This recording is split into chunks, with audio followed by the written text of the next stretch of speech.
It's Thursday night, and we have a lot to unpack as we step into the new calendar year. Every 9 years, the universe gives us a reset button, and that button is the universal 1 year. The theme for 2026 is simple but profoundly identity. After the clearing energy of 2025, the universe is now asking you a very pointed question. Who are you now, and what do you want to build next? Tonight, we're looking at why 2026 is the ultimate year for innovation and personal empowerment. We'll discuss why this collective energy is pushing us to take initiative, explore our true desires, and plant seeds that will grow for the next decade. If you're feeling a nudge to start something new, tonight's show is a sign that the timing is finally right.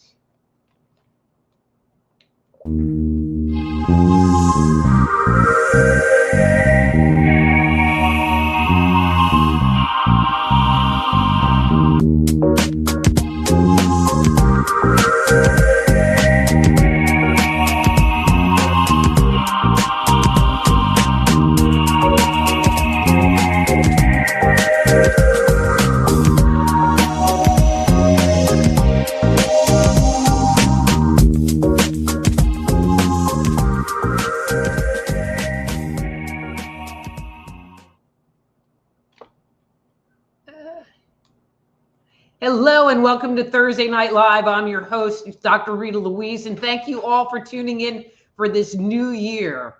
And so tonight, to help us bring in the new year, I am being joined by a special guest and good friend, Thomas Miller. Let me tell you a little bit about Thomas, and we will get him on the air. Okay, now it's going like a little too slow for me. Thomas Miller is an accomplished broadcaster, a narrator who launched his career anchoring the evening news while still in college. Today, he is a prolific audiobook narrator with over 45 titles, including a notable collections with Fred Dodson and Steve Forrest, and a published author on the subconscious mind and astrology. Despite struggling with self-confidence just a decade ago, Thomas has transformed into a leading voice in the astrological community. Tonight, he joins us to discuss the revolutionary celestial landscape of 2026, specifically a historic, never-before event that signals a profound shift in our global narrative. His website is hightimesliving.com. So please welcome Thomas Miller. Hey, Thomas, how you doing? Hi, Dr. Rita. Happy New Year. Happy New Year. We are. Woo! We made it. Well, we made it through 2025, but now we have 2026 to sit there and go, okay, so what's going to happen next? Yeah. But I'm hoping you can share some insights, and I know you can't predict the future. And I know that when you talk about astrology, it can just give indicators, but it doesn't say, as my little colloquialism is, don't go out on Tuesday because you might get hit by a bus. It doesn't tell you that kind of information, but I think it does provide some insights, just like the numerological year, as far as what the vibration and what the energy of the upcoming year is going to be about, good, bad, or indifferent. So, yeah, exactly. You mentioned something as you were getting started there that is critical, and that is that we have something big, huge over our heads right now that has never been there before. Most astrological databases that are good go back about 4,000 years, and it's not there. So we are talking about some big pivotal stuff that is likely to happen, as you were saying. We're not going to say anything specific, but we do have some directions. So let me just, I'm an ancient history buff, but don't we have historical, maybe not ephemeruses, but, astrological stuff that goes back further in time than that? Or is it just yes. documented? Just not documented. Yeah. Yeah, there's just a time window that these databases were filled out. And I guess they figured, well, if we go back 4,000 years, that's enough. Well, here's one that isn't there. There actually, I did read somewhere, and I can't remember where, that somebody did find one in the 4,000 to 8,000 range bracket. So I don't know how they came up with that, but you'd have to have the data, which is calculable. I mean, it could be. So at least for I'm sure they could tell you. Our hands on anybody who has some upper end astrology software, they're not going to find this. Okay, so you're killing me here with the suspense. So what is it? Well, it's something. You don't have, like, you're not talking about like Atlas 3I, that's no. This is real stuff. I do a daily podcast. It's called Fun Astrology. And it's a little quick snippet. Start your day. It comes out at 3 a.m. Eastern, Monday through Saturday, typically. And we just take a quick look at the sky. I have a partner now that's helping me with it on Tuesdays and Thursdays. I do Monday, Wednesday, and Friday, do Wednesday with her. So we've got a nice mix. And we're calling it the Great Pyramid, because if you just look on the chart, you've got the wheel. And if you put it up at the top of the wheel, you get a real good visual. And there are two planets up at the top, and then there's one over here and one over here, and they're connected. So it looks like a little stubby pyramid. And since we do fun astrology, I just thought, well, that's the Great Pyramid. Let's make it big. Because, well, I mean, it is big because the two at the top are Neptune and Saturn. And that's the big deal. Those two are sitting at 0 degrees Aries. So what is that for the lay person? What does Neptune control? What does Saturn control? And then what would it be being at 0 degrees Aries? Let's break that piece down. I'm going to give you the quick shot, because we could spend an hour just right here. Yeah. 0 degrees Aries is when the zodiac begins, the spring season. Think about that. So people call that the world point. In other words, it is the marker. And you just mentioned we're starting another 9-year cycle. This is year 1 in numerology.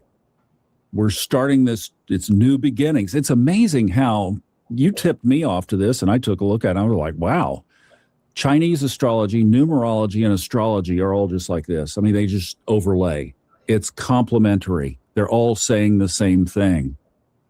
So Saturn and Neptune, let's just walk back. The last time that they came together in the sky, it's called a conjunction in astrology. It's basically when they're sitting at exactly the same point. If you look at it in the sky, they look up in the sky like they're maybe about an inch or so apart.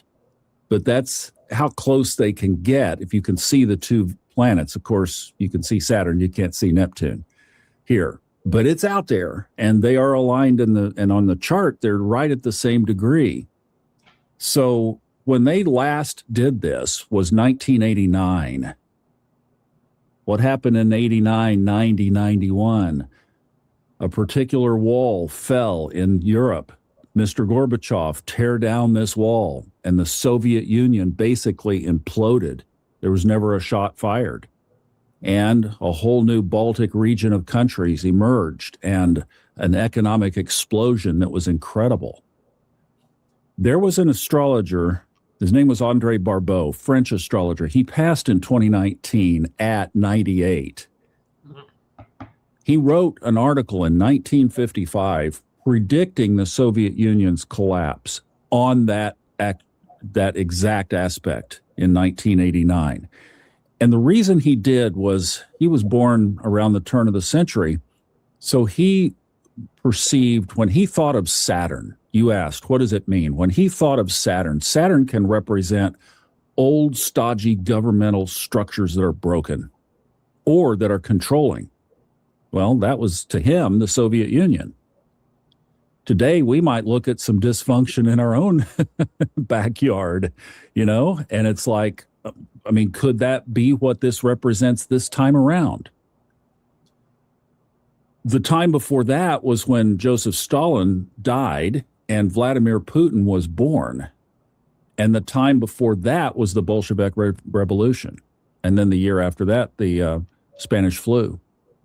So having those be at that 0 point or 1 degree Aries, what does that signify? Because one of the other things I want to get into, and I just want to keep us moving here, is about Neptune moving into Aries, because you and I talked about that, and I was like, no way, no Yeah. way. Yeah. And I think it's interesting that those planets are conjunct over Aries, 0 degrees Aries, and now we have Neptune actually moving into Aries. And so there was a lot of fire, and we have the fire horse. So there's a lot of fire coming in. We get, the year of the horse, the fire horse, same thing. It's this very powerful, aggressive energy. If we broke these, and I want to bring in the other two that are on the sides, because on one side is Pluto, and that's the planet of transformation. And it's in the sign of Aquarius, which is very independent, don't tell me what to do, revolutionary kind of vibe. And over here on this side of the pyramid is Uranus, and it's moving into Gemini, which is a divided sign. In fact, the symbol for Gemini is the Roman numeral 2. It's split, it's divided, the twins. So when you put all of this together, Pluto was in Aquarius in the 1770s during the French and American revolutions. Saturn and Neptune was last in Aries the last time, because it takes 165 years to go around the sun. So the last time it was there was the early 1860s, the Civil War. Saturn has been in places of conflict like 1968 when we had all the campus riots and the Vietnam protests and all that. And Uranus has been in Gemini for every major American conflict, World War II, Civil War, and Revolutionary War. So when one of the things that you have to look at is, will there be conflict with this? Will there be military conflict, or maybe it's internal conflict? But there's conflict. And we know, I mean, we're a divided country. So even right now, it's playing out. Well, and I think it's interesting with some of the information that come up, especially with that 1 year is about figuring out who you are. Like the 9 year was really about figuring out who you were and creating boundaries. And this new year, it sounds like it's about owning it and moving it forward and saying, this is who I am and this is what I want, not on necessarily a government level, but on a personal level too. Well, I'm glad there also. I'm glad you mentioned that, because on the personal level, Andre Barbeau said that when he looked at this conjunction before he passed, and he wrote about it, he said that it is the most beautiful conjunction of the 21st century. Now, this guy was known as the greatest mundane astrologer, collective astrologer of our generation. So well respected. He said that this is going to usher in a new golden era for humanity. And he foresaw positive changes through challenges. So on the individual level, I think what we can be looking for is there is going to be stuff going on around us, and we're all going to have to figure out how we're going to navigate through that for ourselves. And that's something that only everybody can decide with their own spouse, family, considerations, etc. The other thing is that if Barbeau is right, and I think he is, and there's a astrological reason why, because all these planets are connected with favorable aspect connections. Astrology is just geometry. You look at where a planet is, and you look at where another planet is, and how far apart they are tells you if it's positive or challenging. And that's really it. You learn that, you got it. And so all of them are connected positively. That's why Barbeau would have said something like this. So we have this thing that has never happened. So we could say, there could be, a lot of people are talking about the Great Reset, or Dolores Cannon talked about the 4D and 5D and all that. I don't understand all of that. It really never resonated to me. But I do think that we are headed toward a higher spiritual level because Neptune rules spirituality. Neptune rules fog and deception and lies and fraud. Saturn comes in like a wrecking ball and knocks it down. In other words, it exposes the truth. Well, That's that happening seems to in the be news truth, right now. Do what? Oh, we were like saying the exact same words at the exact same time. But isn't it Neptune that is moving from Pisces into Aries? Yes. So talk about that, because that I found really interesting. Okay, this is fast. I love it. And I'm so, in one way I'm sad, and yet we have to move on. From about 2011, 2012, Neptune has been in its own sign. It rules Pisces. Liz Green is a British astrologer, brilliant. She wrote a book about Neptune, and she said that the main theme of Neptune is redemption. In other words, coming back to source, coming back to that breath of life that brought us into this life, into this incarnation. And it rules the sea. I've just been by the ocean for the last several weeks, and it's like the Lord of the deep, the stillness and yet the roughness of the sea down there where our answers are. If you've ever been diving, you look down into the deep blue and it's like, whoa, what's down there? Well, that's what Neptune takes us down into, that part of our own consciousness. It's about spirituality.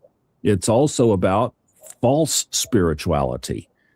But since 2013, one thing that we've had, and you parents who have kids that have been born since 2013 know that those kids are wired differently. They have some kind of a purpose about them. They have an eye. They have this look. They have this. It's all I say to parents who have kids that have been born since 2013, get them to 16 or 17 and then get out of the way, because they have work to do. And as Steve Forrest, who I've done some books with, said, and along the way to a few drunks and alcoholics we'll have in there, because Neptune rules addictions. So we've got to have the balance, right? But no, we really do have a whole crop of young people that are coming in.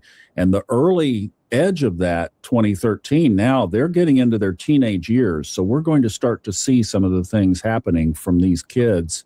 And as they become adults, I mean, look out. Look at where you were. And I would just say to everybody, take a reflection for a minute. Look at where you were 12 years ago and look at where you are now spiritually. You mentioned how you and I met. I had no self-confidence at all. I wouldn't have gotten on here and done this, even though I'd been in broadcasting all the time, because I had been beaten down over the years of my adult life.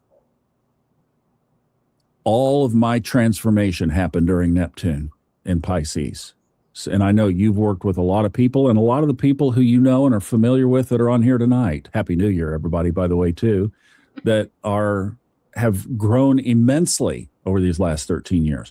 Well, now it's time to take that growth and where universe has brought us to this point, and now it's time to take it out there and really launch something and do something. And I don't think you're going to have to look for it. It will become obvious or it will come to you.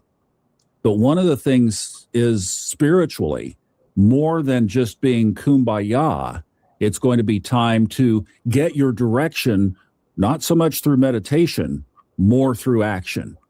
That's the difference when we move into Aries. And this is something that we've talked about a number of times on this show, is about that listening part and separating out, like, I'm scared, and so ego is telling me I need to do this and I need to do this and I need to do that, versus getting the prompting, just like what we were talking about before we came on air, and this prompting has been here, and now I'm going to act on that because that's spirit driving me forward.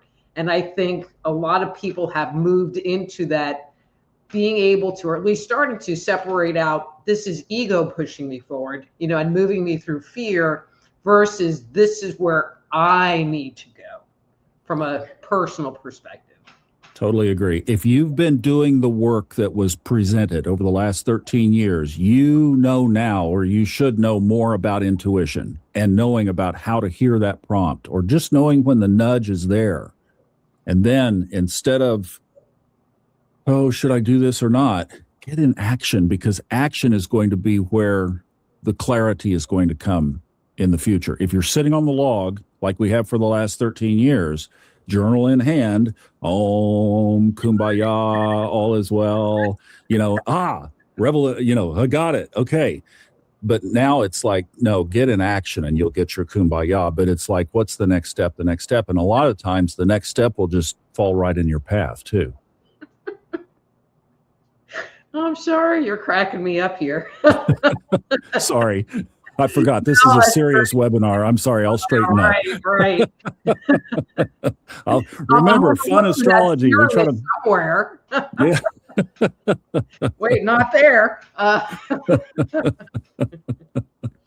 So let me ask you this, because, and not that you presented it with doom and gloom, but do you personally feel optimistic about where we're going? Are you a little hesitant? Are you in I'm just going to wait and see? Like, where are you at as you sit there and look at these indicators for the year coming up?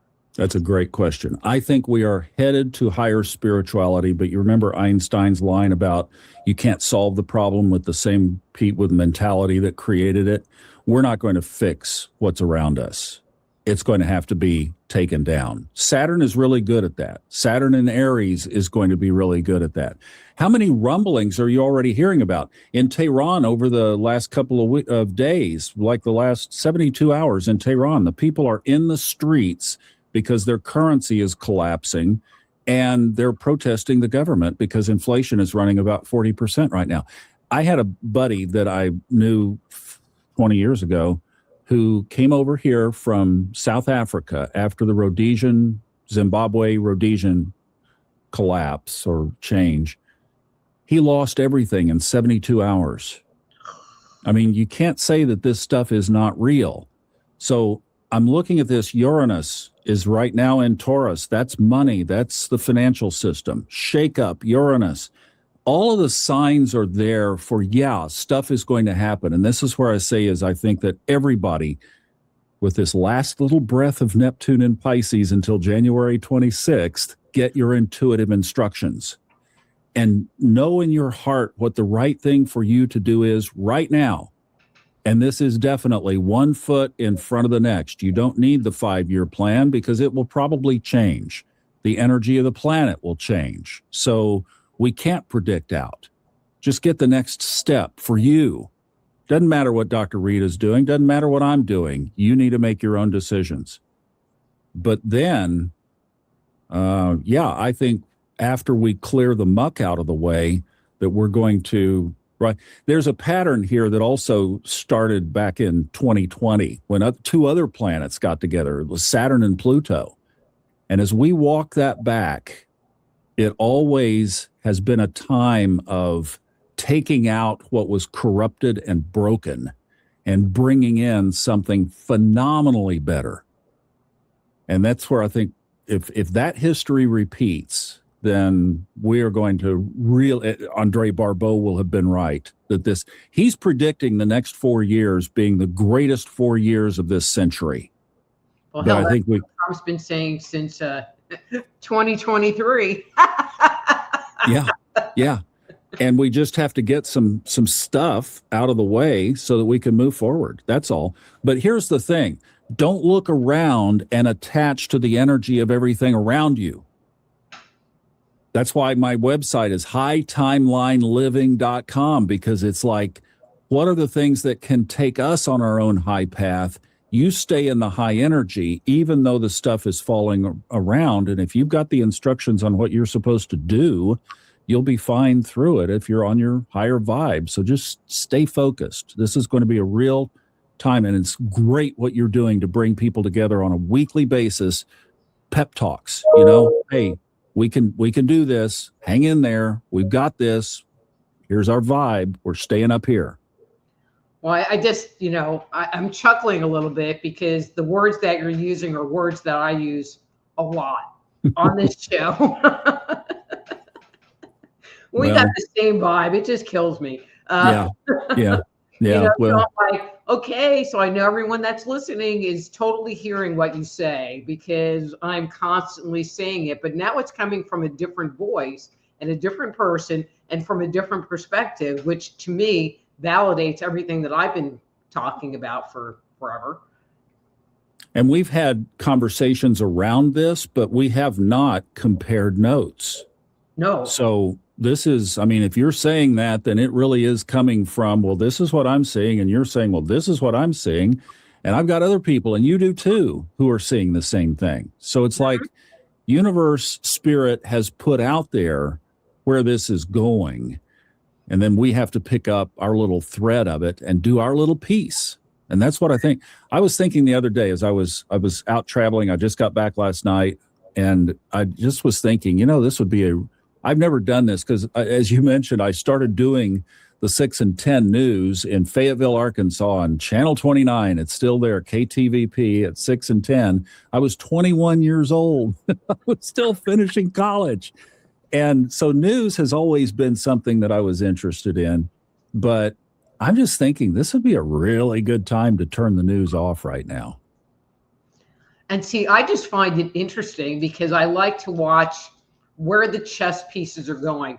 However, if you watch the mainstream news, okay, so if you listen to alternative media, podcasts and stuff like that, and then you turn on something like Fox, or CNBC or whatever, and there's stuff that they don't even talk about that to me is like, I don't know, I think that's kind of important, which makes me not want to watch mainstream news at all because there's no depth, there's no content.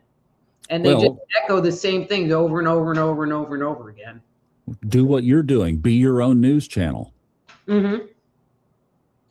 I don't do news. I just talk about like be in the present moment. Yeah, but you go into topics like you're saying. It's like, well, hey, look over here. This will keep you on a better line. Yeah. And that's, I mean, to a degree, that's news. That's alternative news. Here's a different focus. Here's a different piece of the world that you can look at. This is true. Paul Harvey always said that editors and news organizations editorialize the news, even back in the day when they didn't boldly come out and say, here's our perspective, by what they threw in the trash can and what they put on the air. Mm-hmm. And it's the same thing now. I mean, we can editorialize a high timeline vibe just by what we focus on and what we talk about. True. Get enough, again, this very well. Get enough people together focused on that higher vibe, and we can change this planet. Yes, sir. Anyway, Tom, I'm looking at the time. I'm going to let you go. I so appreciate this. This is great. We need to do this again. And I'm around. Be glad to. Thank you. This has been wonderful. And again, his webpage is High Timeline Lives. Living. High Timeline Living. Yeah. Living.com. It's that. Thank you, Tom. Thank you, Dr. Rita. Happy New Year. Have good readings, everybody. Good night. Happy New Year. Bye-bye. Bye. Well, that was Tom Miller. Wasn't that excellent? Okay, so in addition to having a guest today, which was so fun, don't you think? I have something else new that I am implementing starting today. And so if you go to soulhealer.com and go to that Rita Louise Live, I have some new things that you can do. And so there are 3 categories. One is you can get a shout out. And these are fee driven. So just saying that fee driven. So you can get a shout out. You can get me to say happy birthday. You can get me to do a little promo for your business, whatever. Now, if you get to the show late and you're at the back of the chat line and you're worried you're not going to get in, you can jump the line. And when that message comes through, you will be the next person in the queue. Or if you have a personal question you would like to ask, so you don't get a card, you can ask me, hey, you know, I'm in this relationship. What do you think? You know, you can ask me a very specific personal question, and that's called Ask Dr. Rita. And so those are all available on soulhealer.com. And I have a little running thing on the bottom to kind of fill you in on all of that. And so there's like